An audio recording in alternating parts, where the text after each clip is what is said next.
सुखदेव जी महाराज जो पिता का आश्रम छोड़ के भाग रहे हैं, पीछे पीछे व्यास जी दौड़ रहे हैं, हे पुत्र हे पुत्र।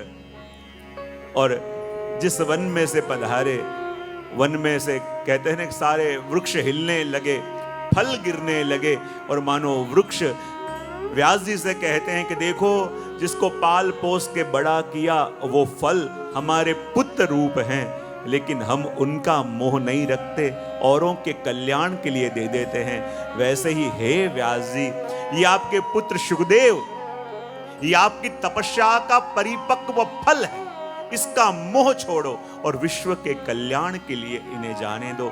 ऐसे मुनिमान तोस्मि, ऐसे मुनि रूप सुखदेव जी को हम यहाँ वंदन कर रहे हैं। और तीसरे श्लोक के अंदर अपन को नैमिषारण्य ले जा रहे हैं कि जहाँ सूत जी विराजमान हैं, और सूत जी के पास आके शौनक जी ने हाथ जोड़ के विनती करी और कहा, अज्ञान ध्वांत विद्वंस कोटि सूर्य समप्रभ सूताख्या ही कथा सारो मम कर्ण रसायन। शौनक जी ने आके वर्णन किया और कहा, हे कृपानाथ, आपका ज्ञान तो करोड़ों सूर्य समान है और हमारे जीवन में अज्ञान है। अरे अंधकार को दूर करने के लिए तो एक दिया काफी है, पर मेरे सामने तो करोड़ों सूर्य समान जिसका ऐसा ज्ञान है, ऐसे गुरु हैं, तो कृपा करके मेरे प्रश्नों का उत्तर आप दीजिए। कृपा करके भक्ति ज्ञान विराग, आप तो विवेको वर्धते महान, भक्ति ज्ञान और वैराग्य से प्राप्त होने वाला विवेक, उसकी वृद्धि कैसे हो, कृपा करके आप वो मुझे बताइए। कृपा करके बताइए सभी का सार क्या है। और देखो, आप तो गुरु हो, यदि आप दिशा न दिखाओगे तो कौन दिखाएगा?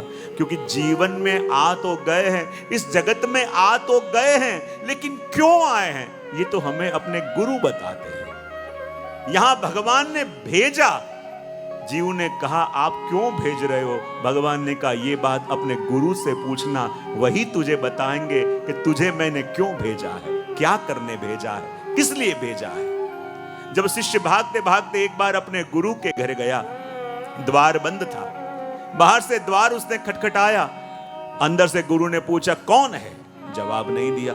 फिर से द्वार खटखटाया, शिष्य ने कहा, गुरु ने पूछा क्यों आया है, शिष्य कुछ नहीं बोला। फिर से शिष्य ने दरवाजा खटखटाया, गुरु ने कहा कहां से आया है, जवाब नहीं दिया। क्यों आया है, जवाब नहीं दिया।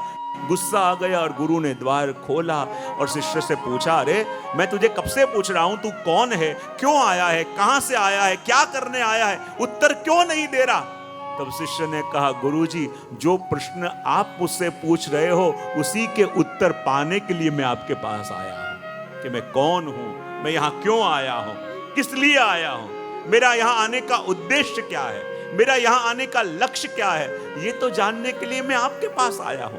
और इन सवालों के जवाब जो हमें दे, जिनके सानिध्य में, जिसके सामीप्य में हमें ये प्रश्नों के उत्तर मिले, वही तो अपने गुरु हैं, जो ये जना दे कि मैं क्यों आया हूं, मैं कौन हूं, किस लिए आया हूं, क्या करने आया हूं, इसका जो उत्तर दे वो अपने गुरु हैं। और कहा गुरु तो वो है जो प्रसन्न हो जावे तो स्वयं भगवान वैकुंठनाथ की प्राप्ति करा देवे। और जब ये पूछे और तब कहते हैं कि सभी का सार आप समझाओ, और अब सूत जी कहते हैं, और कहते क्या हैं, अपने जीवन की वास्तविक अवस्था हमें बताते हैं।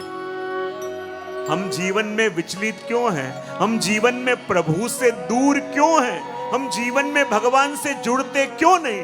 क्योंकि हम जहां हैं वो हमें पता नहीं, और जहां हैं ये मान रहे हैं, यही सबसे बड़ा भ्रम है। हमारी वास्तविक अवस्था क्या है? चाहे हम कितने भी बड़े तकिए पे बैठे हो, गादी पे बैठे हो, कुर्सी पे बैठे हो, आसन पे बैठे हो, पर अपनी रियलिटी क्या है? तो यहाँ कहते हैं काल व्याल मुखग्रास त्रास निर्नाश है तवे। जीव मात्र की दशा क्या है? तो सूत जी ने कहा एक काल रूपी बड़े से सर्प ने अपना मुख खोला हुआ है, और हम जितने भी लोग इस संसार के अंदर हैं, हरेक का मुख उस काल रूपी सर्प के मुख के अंदर है, सिर्फ धड़ बार है। किस घड़ी उसने अपना मुख बंद कर दिया और अपना खेल खत्म।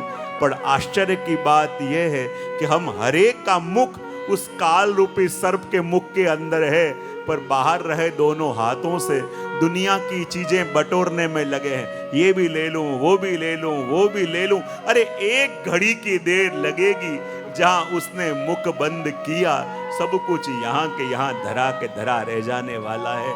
लेकिन वो वस्तु अपन लेने के लिए जीवन भर दौड़ते हैं जो संग आने वाली नहीं, और जो संग आने वाली है उससे अपन बेखबर रहते हैं। कई बार मैं कहता हूं ना कि वो सेठ जी थे, लड़के जो उसके घर में काम करता था, जब काम करता था लड़का बार बार के सेठ जी अपने स्वास्थ्य का विचार करो, सेठ जी अपने परिवार का सोचो। लेकिन सेठ जी कहे नहीं, मुझे तो कमाना है, मुझे तो दौड़ना है, इतना इकट्ठा करना है। और कहते हैं कि जब सेठ जी ने उस लड़के को एक डंडा दिया था, लड़का कहता है डंडा क्यों दिया है? बोले तुझे संसार का सबसे बड़ा मूर्ख मिले ना, उसको ये लकड़ी पकड़ा देना। और रोज सेठ जी पूछे कि वो लकड़ी किसी को दी? बोले नहीं सेठ जी। बोले कहां से देगा, सबसे बड़ा तू ही है। रोज उसे कहता तू ही सबसे बड़ा मूर्ख है। लेकिन एक दिन जब सेठ जी को हार्ट अटैक आया, अंतिम सांसें गिन रहे थे, लड़का भागता भागता आया और कहा सेठ जी कहाँ की तैयारी है? सेठ जी ने कहा अब तो बड़ी लंबी यात्रा में जाना है। अच्छा, लंबी यात्रा में जाना है तो सेठ जी पूरा जीवन न अपने परिवार की चिंता करी, न अपने स्वास्थ्य की चिंता करी, और दौड़ दौड़ दौड़ के जो आपने प्रॉपर्टी इकट्ठी करी है उसके पेपर लेके आ जाऊं, आप संग ले जा सको। उसने कहा इस यात्रा में वो पेपर संग आ नहीं सकते। तो फिर भाग भाग के जो बैंक बैलेंस आपने इकट्ठा किया है, जिसके लिए न अपनी चिंता करी न अपनों की चिंता करी, बस बैंक का अकाउंट भरना है, उसके लिए पूरा जीवन दौड़े। क्या वो अकाउंट के सारी चाबियां ले आऊं, उसके पेपर ले आऊं, पासबुक ले आऊं, आपको काम आएंगे? बोले ये सारी चीजें वहां आने वाली नहीं है। तो सेठ जी ऐसे करो, ये डंडा आप ही रखो। बोले क्यों? बोले पूरी जिंदगी न अपनी चिंता करी, न अपने आत्म कल्याण की चिंता करी, न अपने परिवार की चिंता करी, दौड़ते रहे वो इकट्ठा करने को कि जो यहीं छोड़ के जाना है। और कहा मेरे तो कोई आगे पीछे है नहीं, देख लड़का मैं ये सारी संपत्ति तेरे नाम करके जाता हूं। और तब उस नौकरों ने कहा कि सेठ जी आज आपने मेरा भ्रम दूर कर दिया। बोले क्या? आज तक मुझे लगता रहा कि मैं आपके वहां काम कर रहा हूं, आज पता चला कि आप मेरे लिए काम कर रहे थे, सब कुछ इकट्ठा करके मेरे लिए छोड़ के गए। हाँ? वो देखने जाए तो जीवन की वास्तविकता ही है। दौड़ दौड़ के जो वहां चलता है वो अपन ने कुछ इकट्ठा नहीं किया, जो अपन इकट्ठा कर रहे हैं वो वहां संग आने वाला यहीं छोड़ के जाने वाला है और यहीं छोड़ के रखने वाले हैं। इसलिए कह दिया कि काल व्याल मुखग्रास त्रास निर्नाश हेतवे।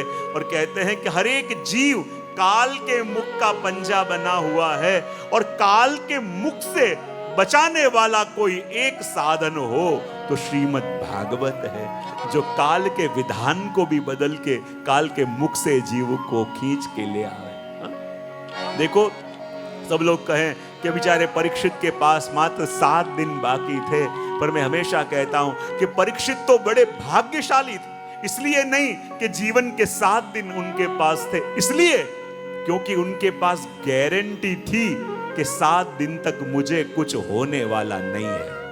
मेरे पास 7 दिन हैं। अपने पास कोई ऐसी गारंटी है कि अगले पल भी अपन होंगे कि नहीं? अपने पास कोई ऐसा एग्रीमेंट करके लाए हो? कोई ऐसे लेटर लेके आया हो ऊपर से? अपने पास कोई गारंटी नहीं है, लेकिन फिर भी निश्चिंत होके घूम रहे हैं। तो कहते हैं कि इस काल के पंजे से बचाने वाला कोई शास्त्र है तो श्रीमद् भागवत है। और कहते हैं ये भागवत, पूछा यदि इतना सरल है कि भागवत के श्रवण मात्र से जीव काल के पंजे से बच सकता है, तो जगत में हर कोई ये भागवत का श्रवण कर क्यों नहीं लेता? तब कहा कि ये भागवत हर कोई सुन भी नहीं सकता। तो बोले कौन सुन पावे? तो कहा एतस्माद् परम किंचित् मन शुद्धै न विद्यते जन्मांतरे भवेत् पुण्यं तदा भागवतं लभेत्।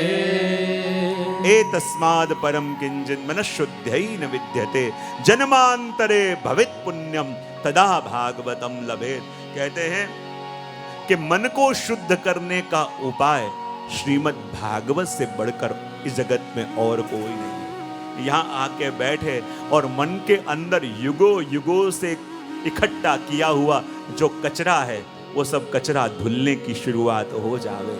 और जब मन के ऊपर जमी हुई परतें जो हैं, जिसने हमको हम जैसे नहीं हैं वैसा बना दिया है, ये मन के ऊपर जमी हुई अपराधों की जो परतें हैं, जिसके कारण हमें जो नहीं बोलना चाहिए वो बोल रहे हैं, जो नहीं सुनना चाहिए सुन रहे हैं, जो नहीं करना चाहिए कर रहे हैं। बोले क्यों?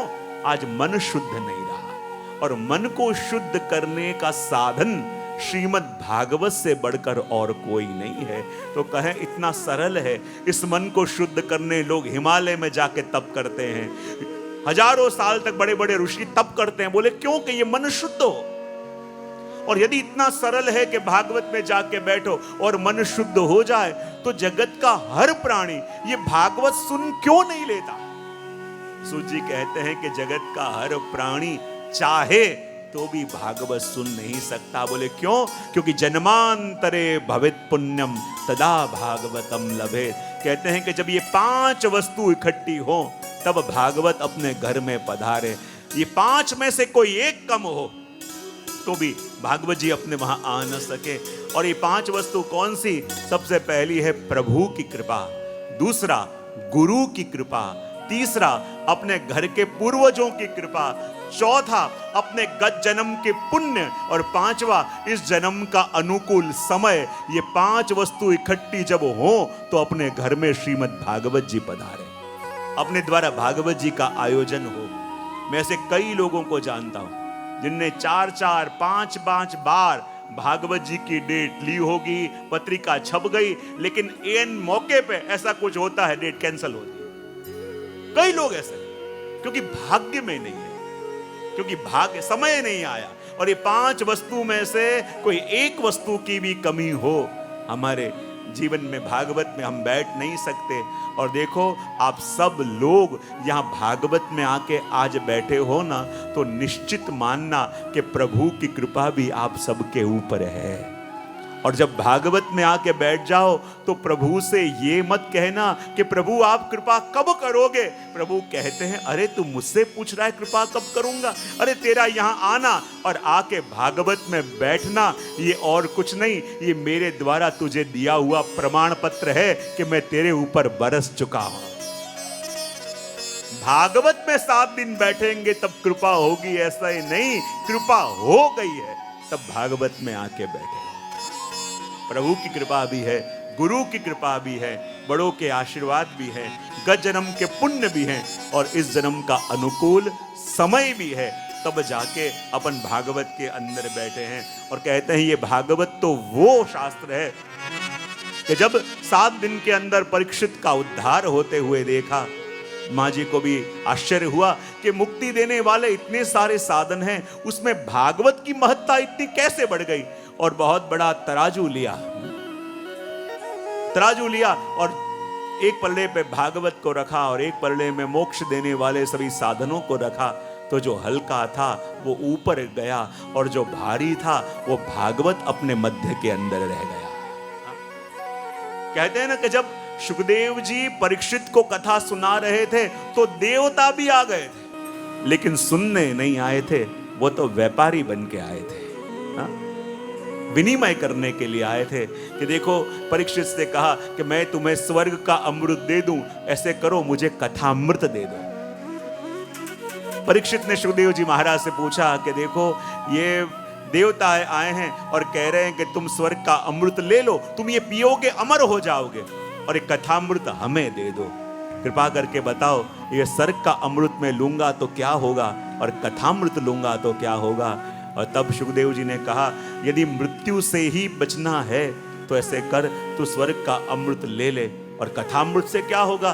तब सुखदेव जी ने कहा, ये स्वर्ग का अमृत तुम्हें अमर बना देगा, लेकिन ये कथामृत तुम्हें अभय बना देगा। और तब परीक्षित ने कहा कि डर डर के लाखों वर्ष जीना उससे अच्छा है कि निर्भय बन के मैं 7 दिन जीवन जीना पसंद करता हूं। सीधे आए।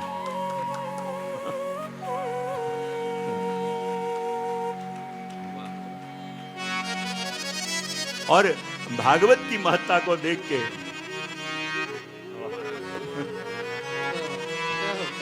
और भागवत की महत्ता को देख के वास्तव में ये कथामृत का आपने स्वीकार किया और स्वर्ग के अमृत को त्याज कर दिया।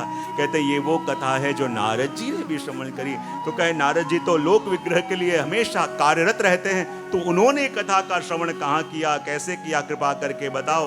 और तब वर्णन करते हुए सूत जी महाराज कहते हैं कि मुझे वो प्रसंग याद आ रहा है कि जो मुझे सुखदेव जी महाराज मेरे गुरु ने अपना अंतरंग शिष्य मान के मुझे सुनाया था। बोले क्या? तो कहते हैं एकदा ही विशालायाम चत्वार ऋषयो मला संगात समायाता ददृशु सत नारद। एक बार सनत कुमार बद्रिकाश्रम में सत्संग की कामना लेके जब आए, क्या देखा? सामने से नारद जी आ रहे हैं, लेकिन जो नारद जी सदा प्रसन्न दिखे, आनंद में दिखे, हरि कीर्तन करते हुए दिखे, आज उनका मुख उदास था, मन मलिन था। संत कुमारों ने पूछा, हे कहां से आ रहे हो, कहां जाना चाहते हो? अब देखो, जब पूछा कि आप कहां से आ रहे हो, कहां जाना चाहते हो, और आश्चर्य इस बात का हुआ कि नारद जी के पास ये सारे प्रश्न के उत्तर थे। कहां से आ रहा हूं ये भी बता रहे थे, कहां जाना चाहता हूं ये भी जानते थे, और फिर भी उदास थे। बोले क्यों? जगत में व्यक्ति उदास होता ही इसलिए है, कहां से आया पता, कहां जाने वाले हैं पता। हम ऐसे यात्री हैं जो इस जीवन की ट्रेन में बैठ तो गए हैं, और यदि टीसी आके जब पूछे कि भैया कहां से आए, तो अपन कहते हैं पता। ट्रेन में क्यों बैठे हो? बोले पता। जाना कहां है? बोले पता। तो ऐसे यात्री के संग क्या व्यवहार होता है? हाँ? कोई बात नहीं, सोच लेना, चर्चा कर लेना बाद में। तो कृपा करके बताओ आप कहां जाना चाहते हो? और नारद जी कहते हैं, बोले मैं पृथ्वी में गया था। बोले क्यों?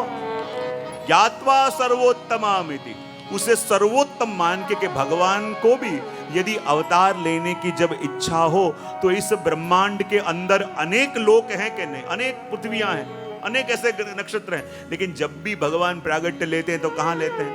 पृथ्वी में। इसलिए उसको सर्वोत्तम मान के जब वहां सत्संग के लिए मैं गया, अरे सत्संग करने के लिए गए तो कहां कहां गए? कहते हैं हरिद्वार गया, ऋषिकेश गया, बद्रिकाश्रम गया। बोले ये सभी स्थानों में गए तो व्यक्ति निश्चिंत होके आता है। आप गए तीर्थों में, तो तीर्थों में जाके भी चिंता लेके क्यों आए? तो नारद जी ने कहा क्या बताऊं, जो सोच के तीर्थों में गया वो वस्तु वहां दिखी नहीं, और जो देखने की कामना नहीं थी वही सब सामने दिखा। अच्छा क्या देखा? तो नारद जी कहते हैं, बोले क्या बताऊं कि जब तीर्थों में गया मैं पृथ्वी में क्या देखा? कहीं भी सत्य नहीं रहा, लोग बोले कुछ करे कुछ, तप नहीं रहा। और मैं हमेशा कहता हूं ना कि तप क्या है? जंगल में जाके गुफाओं में बैठ के साधना करना वही तप नहीं है। मैं हमेशा कहता हूं कि तप किसको कहते हैं? प्रभु ने जो साधन दिया, जो व्यवस्था दी, जो लोगों का संग दिया, उसमें प्रभु का प्रसाद मान के जीवन जी के दिखा में, वो अपना तप है। तप किसको कहते हैं? जो मिला उसका स्वीकार, जैसा मिला स्वीकार, जो व्यवस्था मिली स्वीकार। हमारे दुख का सबसे बड़ा कारण ही क्या है? बोले अस्वीकार। दुख का सबसे बड़ा कारण क्या है? हाँ। और इसलिए कहते हैं जो मिला वो स्वीकार। कहते हैं कि जो मिला प्रभु का प्रसाद मान के। जब कई बार कोई प्रसाद बांटने के लिए आ रहा हो, और कई बार ऐसा होता है कि कोई मिठाई अपन को पसंद ना हो, लेकिन कोई दे और कहे कि प्रभु का प्रसाद है, तो आप उसे पसंद हो कि न हो स्वीकार करते हो कि नहीं? तो जब अपन को लगे कि जीवन में जो भी कुछ मिल रहा है ये प्रभु की कृपा या प्रभु का प्रसाद है, तो वहां स्वीकार भाव सहज रूप से आ जाता है। और वही अपना तप है। आज अपने जीवन की दुख का सबसे बड़ा कारण क्या है? मैं कई बार कहता हूं, आज हमारी समस्याओं का मूल क्या है? कि जो मिला उससे असंतोष, और जो मिल नहीं सकता उसकी कामना।